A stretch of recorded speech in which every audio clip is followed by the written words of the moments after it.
Well, Shiv Thackeray ने live feed में अपने दिल की एक बड़ी बात कह दी है, अपना सबसे बड़ा राज खोल दिया है।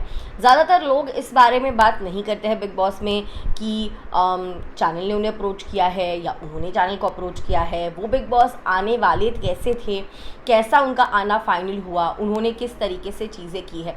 अब यहाँ पे जो है शिव अपनी चुप्पी तोड़ते हुए नजर आए और अपनी दिल की बात जो है फाइनली कहते हुए लाइव फीड में नजर आए, जहाँ पे मान्या कॉन्वर्जेशन में बैठी हुई है। उनका कोई योगदान है नहीं वैसे कॉन्वर्जेशन में, बैठ के सिर्फ सुन रही है।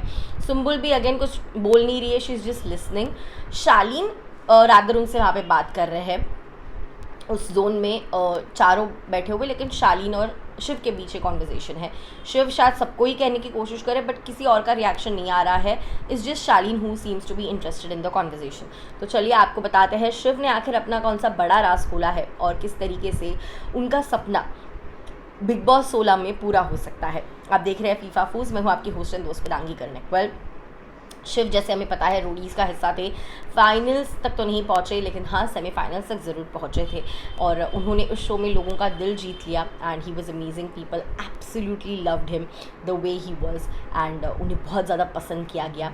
लेकिन अगर मराठी सीज़न की बात करें तो वहाँ पे उनका जाना भी बहुत बड़ा उनका एक स्ट्रगल रहा है। उन्होंने कहा कि जब सीज़न 11 आया मराठी का, मैं हमेशा से बिग बॉस सीज़न फॉलो करता आया हूँ, मैं बड़ा फ़ैन हूँ बिग बॉस का और मैं चाहता था कि मैं बिग बॉस में आऊँ, कुछ करूँ कि मैं बिग बॉस में जा सकता हूँ। सो जब 11वां सीज़न बिग बॉस का आया तब मैंने मेरे घर पे ना एक पोस्टर है, हमारे घर में रिनोवेशन हुआ, कलरिंग वगैरह किया, लेकिन मेरे रूम में ना बिग बॉस का एक पोस्टर है बिग बॉस का, तो मैंने ना वो पोस्टर निकाला नहीं, वो वैसे ही रखा और बिग बॉस 11 विनर करके मैंने लिख दिया। फिर मुझे 11 में तो ऑफकोर्स कोई चांस नहीं मिला, फिर 12 आया तो मैंने 1 + 1 2 होता है, तो मैंने उसको स्क्रैच कर इसे 2 लिख दिया, 1 को कट कर 2 लिख दिया। उसके बाद उन्होंने कहा वहाँ पे भी मेरा कुछ हुआ नहीं। फिर बिग बॉस मराठी 1 आया, मैंने वहाँ पे भी ट्राई किया बट वहाँ मेरा कुछ नहीं हुआ। मैंने वहाँ पे 1 लिखा था कि 1 में मैं जाऊँगा बट हुआ नहीं।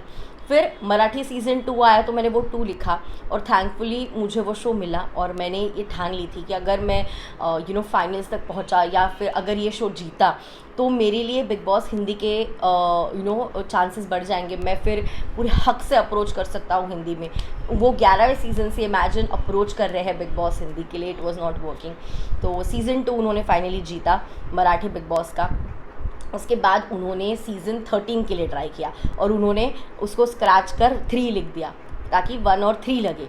2 को स्क्रैच कर 3 लिखा, 1 तो वैसे ही वहाँ पे था जिससे कट किया था तो वो कट निकाल दिया, फिर नहीं हुआ। फिर 14 आया तो उन्होंने कहा कि मैंने उसे 4 किया, फिर बोला ऐसा 15 था तो मैंने उसे 5 किया। और अब अगर आप मेरे घर पे जाओगे और अब अगर देखोगे मेरे घर पे वो पोस्टर आपको वैसा का वैसा दिखाई देगा, जहाँ पे 5 को ना मैंने इसे 6 में कन्वर्ट किया हुआ है। सो ये बड़ी बात जो है शालीन के सामने, सुम्बुल के सामने और मान्या के सामने कहते हुए नज़र आए और वो कहते हैं कि आपके लिए तो आप लोग एक जर्नी जी के फिर यहाँ पे आए हो, मैं तो मतलब यहाँ पे मेरी जर्नी जीने के बाद जो आप जर्नी बाहर जीते हो, मतलब आप जितने सक्सेसफुल हो या फिर आप जैसा काम कर रहे हो मैं वैसा करना चाहता हूँ। सो मेरे लिए बहुत इम्पॉर्टेंट है, तो मेरे में वो भूख बहुत ज़्यादा मुझे वो फील होती है। सो शालीन ने कहा कि हाँ, हर एक की जर्नी अलग अलग होती है, you have a very different journey, हर एक का अपना अपना जर्नी होता है। तो इस तरीके से शिव कहते हैं yes I am very very excited. तो उन्होंने कहा ये 2019 की बात है जब उन्होंने सीज़न 2 जीता था और फिर उसके बाद सीज़न 13, 14, 15 में ट्राई करने के बाद, मतलब इमेजिन 11 सीज़न से ट्राई कर रहे हैं शिव और अब 16th में हुआ। तो तभी भी शिव कहते हैं मैंने उन्हें अप्रोच किया इस बार 16 के लिए, होप करते हो मेरा कुछ हो।